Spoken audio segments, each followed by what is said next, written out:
다 함께 성경 봉독하겠습니다. 베드로전서 1장 8절 말씀입니다. 예수를 너희가 보지 못하였으나 사랑하는도다. 이제도 보지 못하나 믿고 말할 수 없는 영광스러운 즐거움으로 기뻐하니. 아멘. 몇 해 전부터 1년에 꼭 한 번씩은 설교를 해야겠다고 결심한 설교가 있습니다. 바로 오늘 설교입니다. 작년 5월에도 했습니다.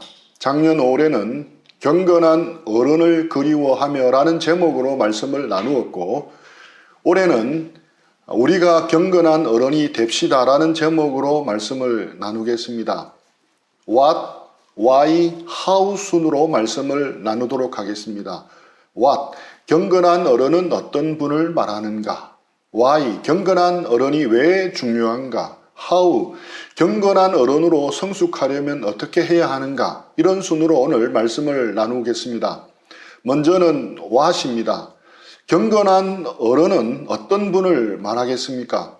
성경에 나오는 표현도 아니고 우리에게 익숙한 표현도 아닙니다. 우리에게 익숙한 표현으로 바꾸어 본다면 롤 모델로 삼고 싶은 신앙인, 본받고 싶은 리더 등으로 표현할 수 있습니다. 거의 비슷한 개념이라고 보면 됩니다. 즉, 경건한 어른이라는 표현은 말 그대로 경건하고 성숙한 그리스도인을 나타내는 말입니다. 김형익 목사님의 책에서 경건한 어른에 대해서 읽으면서 너무 공감이 갔습니다.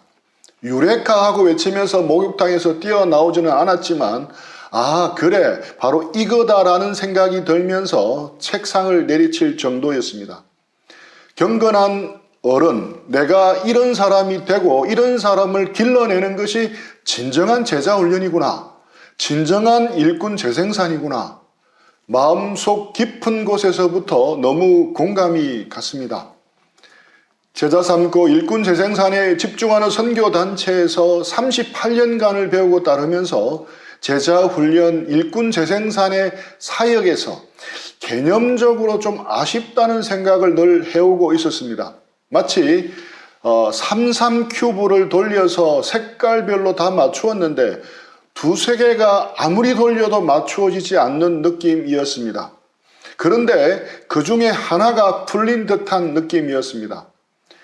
제자 훈련, 일꾼 재생산, 컨버트, 베이직 디사이플, 미니스터리 디사이플, 디사이플 메이커, 디사이플 메이커 리더 등등, 이런 개념들은 모두 사역적인 측면에서 본 제자 훈련, 일꾼 재생산의 모습입니다.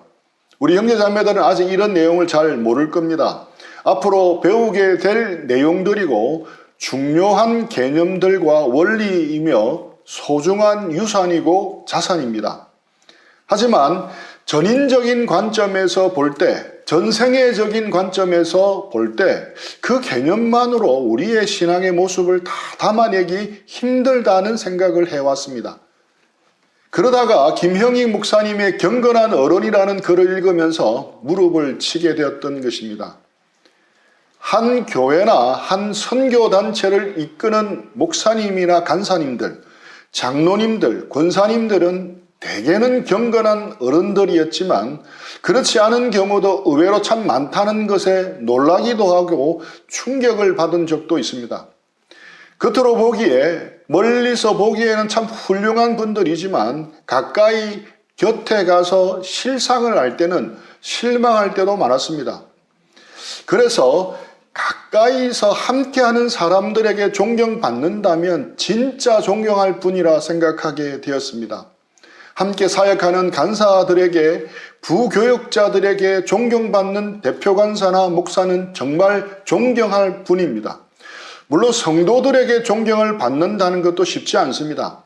하지만 가까이서 수년 동안 또 수십 년 동안 함께 사역하는 사역자들에게 존경받는다면 정말 훌륭한 분임에 틀림없습니다. 특히 늘 같은 방을 쓰는 룸메이트, 아내에게 존경받는 목사님, 간사님이라면 두말할 나위 없이 존경할 분임에 틀림없습니다. 좀 씁쓸한 이야기이지만 목사님, 간사님, 장로님, 권사님, 목자님 등등의 표현은 직분을 나타내는 말이지 경건하고 성숙한 그리스도인임을 뜻하는 말은 분명 아닙니다. 하지만 경건한 어른이라는 표현은 그 모든 것을 아우르는 표현입니다.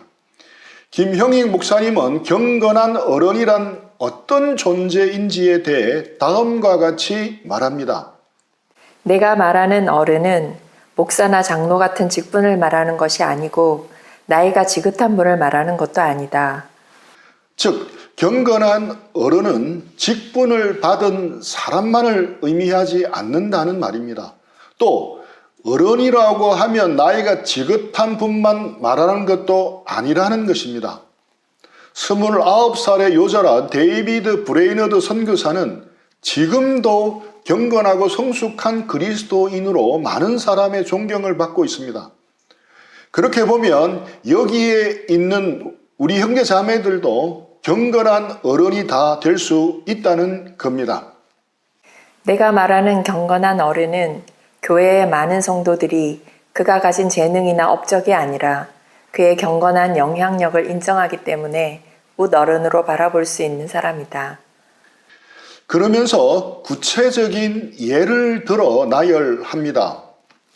하나님을 정말 아는 사람, 상한 심령으로 하나님께 나아갈 줄 아는 사람, 자기 자신보다 그리스도께 푹 빠지는 법을 아는 사람, 자아를 찾는 것보다 그리스도를 아는 일에 더 관심을 두는 사람, 거룩하게 자라가는 사람, 사람들에게 열심과 뜨겁게 타오르는 듯한 인상을 주려고 애쓰지 않는 사람, 자신의 내면과 사람들 앞에서 드러나는 모습의 차이를 깨뜨리고 정직하게 자기 자신이 되는 사람, 얄팍한 프로그램이나 행사로 자기를 드러내지 않는 사람, 행동뿐 아니라 존재감으로 주님을 향한 마음을 느끼게 해주는 사람, 인생에서 심지어 교회에서조차 이리 치이고 저리 치이느라 한 번도 그리스도의 모습을 생각할 수 없었던 사람들에게 경건한 영향력으로 다가오는 사람, 이런 사람이 내가 말하는 경건한 어른이다.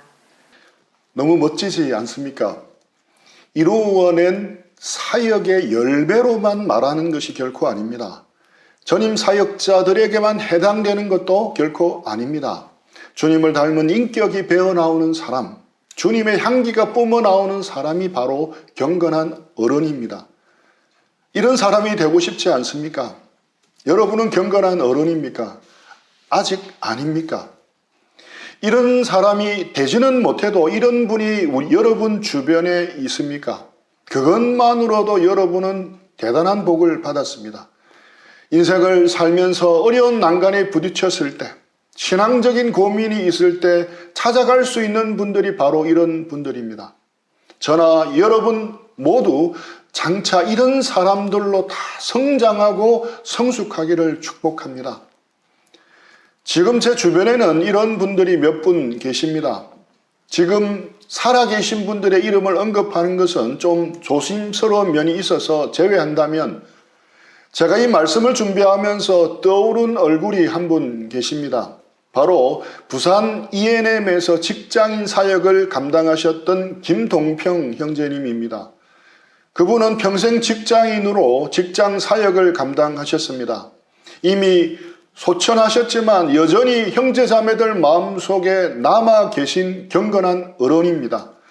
어떻게 보면 평범한 직장인 한 분의 장례식이었지만 처음 뵙는 분들이 전라도에서 광원도에서 전국 각지에서 부산까지 오셔서 그분에게 받은 은혜를 기억하며 조문하는 것을 보았습니다. 선한 영향력이라는 것이 참 대단하구나 하는 생각을 해보았습니다. 위에서 김형익 목사님이 언급한 경건한 어른에 그대로 부합하는 분이었습니다. 교회의 많은 형제 자매들이 김형제님이 가진 재능이나 업적 때문이 아니라 그의 경건한 영향력을 인정했고 어른으로 바라볼 수 있는 분이었습니다. 하나님을 정말 아는 사람이었고 상한 심령으로 하나님께 나갈 수 있는 분이었습니다. 자기 자신보다 그리스도께 헌신된 분이었습니다. 늘 소탈했고 사람 냄새 나는 분이었지만 주님을 사랑하는 분이었습니다. 사람들에게 열정과 뜨겁게 타오른 듯한 인상을 주려고 애쓰지 않은 분이었습니다. 정직하게 자기 자신이 되려고 애쓰신 분이었습니다. 단지 존재감만으로도 무언의 메시지를 주는 분이셨습니다. 그분이 간암으로 세상을 떠나고 난 뒤 그때는 미처 몰랐습니다. 돌아가시고 몇 해가 지나자 ENM 안에서 여러 일들이 벌어지는 것을 보면서 그분의 빈자리가 너무도 컸었구나 하는 생각을 뼈저리게 느꼈습니다. 지금까지 살아 계셨더라면 얼마나 좋았을까 하는 생각을 해봅니다. ENM 공동체 안에는 이런 경건한 분들이 여러 분 계셨습니다. 그런데 이런 분들이 사라지고 있습니다. 자연적으로 혹은 인위적으로 하나 둘씩 공동체에서 배제되고 있고 공동체를 떠나고 있는 사실이 너무 가슴이 아픕니다. 제가 매년 경건한 어른에 대해서 말씀을 나누어야겠다고 마음먹은 것은 이제는 제가 그런 사람이 되어야겠다는 마음 때문입니다. 또한 젊은 우리 형제 자매들에게 그런 꿈을 심어주고 비전을 심어주기 위함입니다. 우리는 그동안 꿈과 비전하면 모두 사역적인 결과와 업적에만 포커스가 맞춰져 있었습니다. 그런데 5학년 중반을 넘어서 보니 그게 아니라는 것을 뼈저리게 깨닫고 있습니다.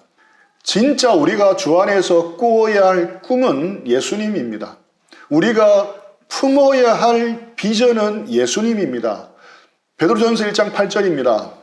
예수를 너희가 보지 못하였으나 사랑하는도다. 이제도 보지 못하나 믿고 말할 수 없는 영광스러운 즐거움으로 기뻐하니. 예수님을 우리가 보지는 못했지만 그래도 예수님을 사랑하는 것이 우리의 비전이 되어야 합니다. 예수님을 사랑하고 사모하는 것, 예수님으로 기뻐하는 것이 우리의 비전이 되어야 합니다. 예수님을 알아가고 따르는 삶, 늘 예수님 안에 잠겨서 예수님으로 물들어가는 삶, 이것이 우리의 비전이 되어야 합니다. 우리 속에 가득 차 넘치는 예수님을 세상에 흘러보내어 그 예수님을 전하는 것이 우리의 비전이 되어야 합니다. 이것이 진정 우리가 추구해야 할 꿈이고 비전입니다.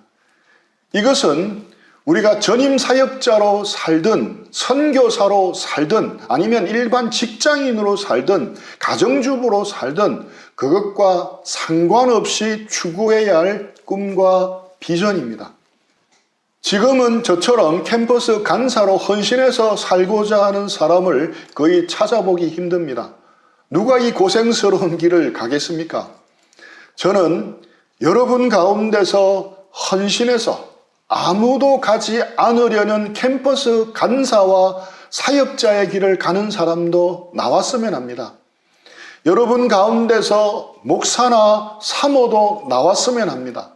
선교사들도 나왔으면 합니다. 하지만 더 큰 꿈은 여러분이 어떤 직분을 가지든 사역자이든 일반 직장인이든 모두가 다 경건한 어른이 되었으면 하는 것입니다.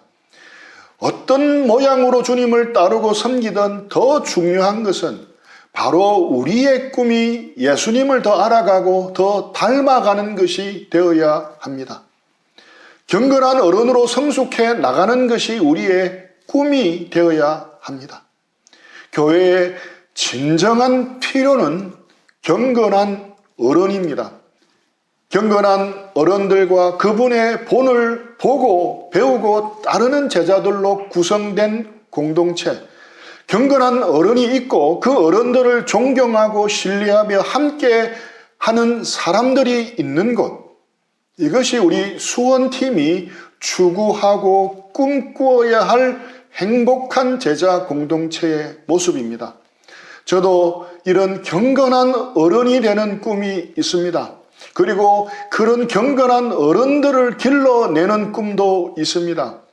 우리 ENM의 비전이 일꾼 재생산인데 이는 사역적인 관점에서 본 것이라면 좀 더 포괄적인 관점에서 보면 경건한 어른들을 길러내는 것이라 할 수 있습니다. 그렇다면 왜 경건한 어른이 중요하겠습니까? 도대체 왜 경건한 어른이 교회에서 그토록 중요합니까? 가장 중요한 것은 본입니다. 말씀대로 살아가는 본입니다. 말씀대로 구체적으로 어떻게 살아야 할지를 보여주는 롤 모델이 되기 때문입니다. ENM은 경건한 어른들을 길러내는 꿈으로 시작된 곳이었습니다. 평신도 중심의 사역이었습니다. 평신도라는 말이 적절하지는 않지만 이해를 도와주기 때문에 사용한다면 그렇습니다. 캠퍼스와 직장인 젊은이들 가운데 제자 삼는 사역을 했고 리더도 팔로우도 모두 평신도였습니다. 모두가 형제 자매들이었습니다.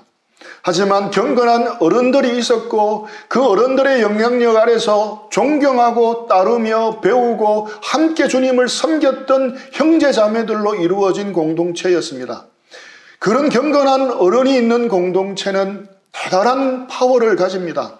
그런 공동체에서 목사님의 설교는 대단한 파워를 가집니다. 경건한 어른이 있다는 것은 다르게 말하면 설교대로 사는 본이 실제로 곁에 가까이 있다는 것입니다. 누가 저 설교대로 살 수 있겠어? 목사나 돼야 저렇게 살 수 있지. 세상에서 직업을 가지고는 저렇게 못 살지. 목사도 저대로 살기는 어려울 걸 이라는 이야기가 나올 수 있지만 경건한 어른이 있는 곳에는 그런 말이 결코 나오지 않습니다. 목사는 아니지만 실제로 그렇게 살아가고 있는 본이 있기 때문입니다. 넥타이를 매는 법을 말로만 설명한다면 배우기가 너무 어렵습니다. 하지만 넥타이를 건네주면서 내가 하는 대로 따라하라고 하면서 설명해주면 쉽게 이해하고 배울 것입니다. 신앙도 마찬가지입니다. 목사님의 가르침만큼이나 중요한 것이 있다면 그렇게 살아내는 본입니다. 개척사역의 어려운 이유가 바로 여기 있습니다. 본이 없기 때문입니다. 오래된 공동체에는 많은 본이 있습니다. 그래서 자연스럽게 따라하게 됩니다. 하지만 우리 같은 개척 지부에는 본이 없습니다. 핑계일 수도 있지만 그래서 어려운 것입니다. 하지만 언제나 마중물은 필요합니다. 여기 있는 모든 형제자매들이 마중물처럼 오고 오는 세대에서 좋은 신앙의 본들이 다 되기를 축복합니다. How? 그렇다면 경건한 어른으로 성장하려면 어떻게 해야 합니까? 그것을 알려면 먼저 경건한 어른으로 성장하지 못하는 이유부터 알아야 합니다. 교회 생활을 열심히 한다고 반드시 경건한 어른이 되지 않는다는 것을 우리는 경험적으로 잘 알고 있습니다. 오히려 고집스럽고 꽉 막힌 어른, 꼰대 같은 어른이 되는 경향이 분명 있습니다. 신앙 연수는 오래되었고 교회 직분과 직위는 있고 활동을 아주 열심히 하는 사람이지만 가까이 하기 힘든 사람이 있습니다. 막무가내인 사람이 있습니다. 제가 아는 CEO 한 분은 사업상 사람들을 많이 만나는데 장로, 권사 등 교회 직분자라면 학을 뗀다는 말을 들었습니다. 정직하지 못한 것은 말할 나위도 없고 하나님을 위함답시고 정말 말도 안 되는 논리를 펴면서 말이 통하지 않는 사람들이라는 것입니다. 그들이 정말 구원받은 사람들일까 하는 의심이 많이 든다고 하소연하는 것을 들었습니다. 겉으로 보기에는 그들은 이름만 대도 알 수 있는 유명한 교회의 직분자들입니다. 그 말인즉슨 나름 열심히 교회 생활을 한 사람들이라는 말입니다. 그렇다면 왜 그들은 삐뚤어진 경건의 삶을 살아가고 있겠습니까? 이유가 무엇이겠습니까? 로마서 10장 2절 3절입니다. 내가 증언하노니 그들이 하나님께 열심히 있으나 올바른 지식을 따른 것이 아니니라. 하나님의 의를 모르고 자기 의를 세우려고 힘써 하나님의 의에 복종하지 아니하였느니라. 바로 자기 의입니다. 그들은 하나님에 대해 열심히 있었습니다. 하지만 올바른 지식을 따르는 것이 아니었습니다. 열심히 달렸지만 결승점과는 반대 방향이었습니다. 하나님의 의를 세우는 것이 아니라 자기 의를 세우려고 했습니다. 자기 의가 무엇입니까? 십자가를 통해 주어진 예수님의 의를 붙들지 않고 자기 자신의 의를 내세우는 겁니다. 겸손하게 자신을 낮추고 예수님의 십자가로 주어지는 의를 전적으로 의지하지 않는 것입니다. 대신 자기 공로, 자기 열심을 의지하고 자랑하는 태도입니다. 나름 열심히 신앙생활하는 사람일수록 조심해야 할 것이 바로 자기의입니다. 성공적인 사역의 결과가 있는 사람일수록, 중요한 역할을 감당하고 있는 사람일수록 제일 빠지기 쉬운 함정이 자기의입니다. 자기의라는 바이러스에 감염되면 감사와 감격이 사라집니다. 대신 판단과 정죄가 그 자리를 꿰찹니다. 쉽게 다른 사람을 판단하고 정죄합니다. 감사함으로 섬기는 대신 저 사람들은 왜 저러지? 왜 나는 이렇게 수고하고 헌신하는데 도대체 쟤들은 뭐야 하는 생각이 들면 이미 그 바이러스에 감염된 것입니다. 다른 표현으로 하자면 바리새인화된 것입니다. 이 병은 절대 신앙적으로 열심 없는 사람들은 걸리지 않습니다. 저는 겨울만 되면 발 뒤꿈치가 심하게 갈라져 피가 날 때도 있었습니다. 그런데 올해부터는 아주 깨끗해졌습니다. 이유는 아침마다 바세린을 발라주기 시작했기 때문입니다. 바세린이 건조한 것을 막아주어서 뒤꿈치가 이전보다 몰라보게 좋아졌습니다. 우리 신앙도 은혜라는 촉촉한 수분을 품지 못하면 굳어지고 갈라지게 됩니다. 하나님의 은혜라는 바세린을 아침 저녁 늘 발라주지 않으면 나도 모르게 바리새인화 된다는 것을 알아야 합니다. 자신이 남들보다 신앙적으로 열심을 가졌다고 생각하는 분은 꼭 기억해야 합니다. 그것에서 벗어나기 위해 꼭 필요한 것이 하나 있습니다. 기독교 신앙의 뿌리 중에 뿌리입니다. 그것이 무엇이겠습니까? 자신의 죄인됨에 대한 깊은 각성입니다. 거룩하신 하나님 앞에 비참한 자신을 볼 수 있어야 합니다. 도덕적으로 비천하고 무가치한 존재임을 자각해야 합니다. 오직 하나님의 용서와 사랑이 없으면 살 수 없는 존재임을 알아야 합니다. 크리스찬 중에서 자신이 제법 괜찮은 존재라고 여기는 사람이 있다면 분명 그는 하나님을 제대로 알지 못하거나 하나님과 멀리 떨어져 있는 사람입니다. 하나님을 제대로 알면 알수록, 성경을 제대로 읽어낼수록 자신이 얼마나 무가치하고 불결하고 더럽고 이기적인 죄인임을 더더욱 실감하게 됩니다. 그리고 광대하시고 거룩하신 하나님의 진노 아래 있는 자신을 보게 됩니다. 절대 절망하게 됩니다. 하지만 그 자리까지 내려가야 비로소 온전히 예수님의 십자가를 붙들 수 있습니다. 비로소 온전히 하나님의 사랑과 은혜만을 붙들게 되는 것입니다. 한때 저는 반복적으로 짓는 죄 때문에 괴로워한 적이 있었습니다. 아버지를 미워하고 용서하지 못한 죄였습니다. 말씀 보고 찬양하고 기도하며 교제할 때는 천국이었지만 집에만 돌아오면 땅으로 추락하곤 했습니다. 아버지를 향한 분을 참을 수 없을 때가 있었고 미워하는 마음까지도 생겼습니다. 그런 제 자신을 용납하기 힘들었습니다. 너무 이중적인 모습을 하고 있는 제 자신이 너무 괴로웠습니다. 나는 왜 이럴까? 대체 나는 왜 이럴까? 너무 괴로웠습니다. 리더와의 교제를 통해 알게 된 사실은 나는 왜 이럴까가 아니라 나는 원래 그렇다는 것이었습니다. 나는 원래부터 뼛속 깊은 곳까지 죄인이라는 것입니다. 나는 왜 이럴까라는 태도는 나는 안 그렇게 살 수 있는 꽤 괜찮은 사람인데 왜 그랬을까 하는 교만한 생각이 들어있음을 깨닫게 되었습니다. 원래 그런 존재라면, 원래 뼛속까지 죄인이라면 원래의 모습이 드러나는 것뿐 아니겠습니까? 맞습니다. 제가 붙들어야 할 것은 오직 예수님을 믿는 믿음임을 그때 비로소 깨달았습니다.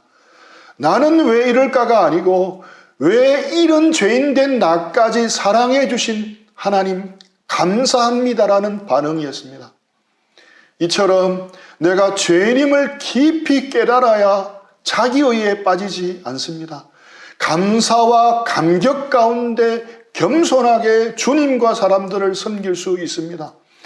뼛속까지 죄인임을 알아야 바리새인화 되지 않을 수 있습니다. 철저하게 죄인임을 알지 못하면 왕복하는 시계추처럼 양극단을 왔다 갔다 합니다. 자신이 잘하고 있을 때는 쉽게 다른 사람을 판단하고 정죄합니다. 반대로 자신이 잘못하고 있을 때는 금방 낙심하고 낭망합니다. 전형적인 바리새인의 모습입니다. 가말리엘 문화생으로 뼛속까지 바리새인이었던 사도 바울이 변화되어 끝까지 겸손하게 주님을 섬긴 이유가 무엇입니까? 바로 자신의 죄인됨에 대한 처절한 각성이었습니다. 바울 서신서 중 시기적으로 먼저 쓰여진 고린도 전서에서 사도 바울은 자신을 나는 사도 중에 가장 작은 자라고 소개합니다. 그리고 좀 더 뒤에 쓰여진 에베소서에서는 모든 성도 중에 지극히 작은 자보다 더 작은 자라고 고백하고 있습니다. 그리고 말년에 쓰여진 디모데 전서에서는 죄인 중에 내가 괴순이라고 표현하고 있습니다. 무슨 의미입니까?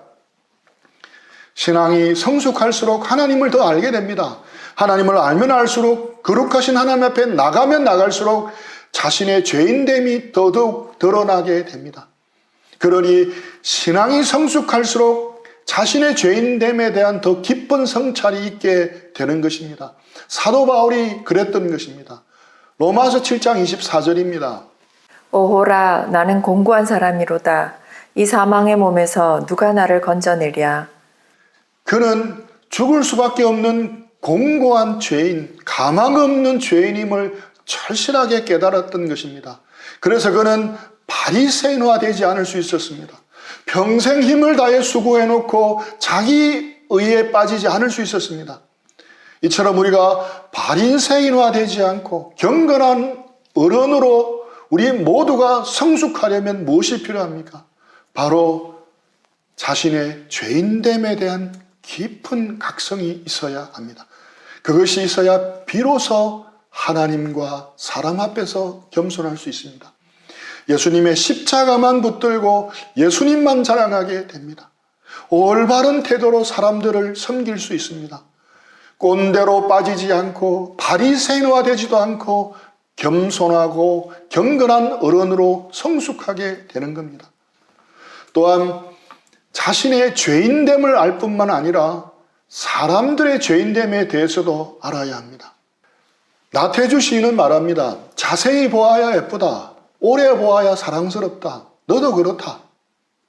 이런 모를 들꽃은 그렇습니다. 무심코 지나칠 때는 몰랐는데 자세히 보고 오래 보면 볼수록 예쁘고 사랑스럽습니다. 들꽃은 그렇습니다. 하지만 사람은 그렇지 않습니다. 30년 넘게 사람들과 부대끼면서 사역을 하면서 느낀 것입니다. 사람은 오래 보지 않아도 죄인입니다. 사람은 오래 보면 볼수록 더욱 죄인입니다. 정말 절망스럽습니다. 저도 그렇습니다. 여러분들도 그렇습니다. 그걸 아시면서 목사님은 왜 그런 사람들을 대상으로 사역을 하십니까? 라고 묻는다면 제가 뭐라고 대답하겠습니까? 나태주 시인처럼 우리를 그렇게 보시는 분이 계시기 때문입니다. 우리의 제약된 모습에도 불구하고 있는 모습 그대로 예쁘고 사랑스럽게 보아주시는 분이 계십니다. 아들을 십자가에서 아낌없이 내주시도록 우리를 사랑하는 분이 계시기 때문입니다. 그분이 우리의 소망입니다. 그 어떤 사람에게도 소망이 있지 않습니다. 그 어떤 위대한 지도자에게도 우리의 소망이 있지 않습니다. 경건한 어른은 이것에 눈뜬 사람입니다. 사람을 알지만 그래도 사람을 섬기고 살아가는 사람입니다. 어떤 사람도 소망을 둘 존재는 아니라는 것을 알지만 그래도 사람을 사랑하는 사람입니다. 왜냐하면 자신이 주님께 1만 달란트 빚진 자임을 알기 때문에 그렇습니다. 말씀을 마무리하겠습니다. 하나님께서 지혜와 계시의 영을 우리 모두에게 부어주셔서 형편없고 초악이 짝이 없는 죄인된 자신의 모습을 직시할 수 있게 되기를 기도합니다. 자기 자신에 대해서 절대 절망하기를 축복합니다. 그래서 우리 모두가 오직 예수님의 십자가만 붙들게 되기를 축복합니다. 예수님께만 소망을 두기를 축복합니다. 그러면서도 예수님의 마음으로 1만 달란트 빚진 자의 마음으로 사람들을 사랑하며 섬기는 경건한 어른들 다 되기를 축복합니다. 마틴 루터 킹 목사님의 연설을 조금 바꾸어 보았습니다. 나에게는 꿈이 있습니다. 아름다운 공동체에 대한 꿈이 있습니다. 경건한 어른들이 있는 공동체에 대한 꿈이 있습니다. 경건한 어른들이 있고 그 어른들을 존경하며 신뢰하며 함께하는 사람들이 있는 공동체에 대한 꿈이 있습니다. 경건한 어른들이 있어서 하나님의 말씀대로 살고 예수님께 헌신하며 사는 인생이 무엇인지 본으로 보여주고 그 본을 따르는 다음 세대가 있는 공동체에 대한 꿈이 있습니다. 한 비전 안에서 평생을 헌신한 분들이 늙어서 아무것도 할 수 없어도 함께 웃고 함께 울고 함께 노래하며 행복하게 노년을 보내는 공동체에 대한 꿈이 있습니다. 갓난아이들과 주일학교 학생들과 청소년들과 청년들과 중년들과 노년들이 다 함께 공존하며 돕고 섬기는 그런 공동체에 대한 꿈이 있습니다. 그런 공동체에서 함께 주님을 배우고 섬기며 선교하다가 공동체의 배웅을 받으며 평안과 기쁨 가운데 주님을 만나게 될 꿈이 있습니다. 이 꿈을 주께서 우리 수원팀을 통해 이루어 주시기를 축복합니다. 우리 들은 말씀 생각하면서 잠시 기도하고 적용하는 시간들을 가지겠습니다.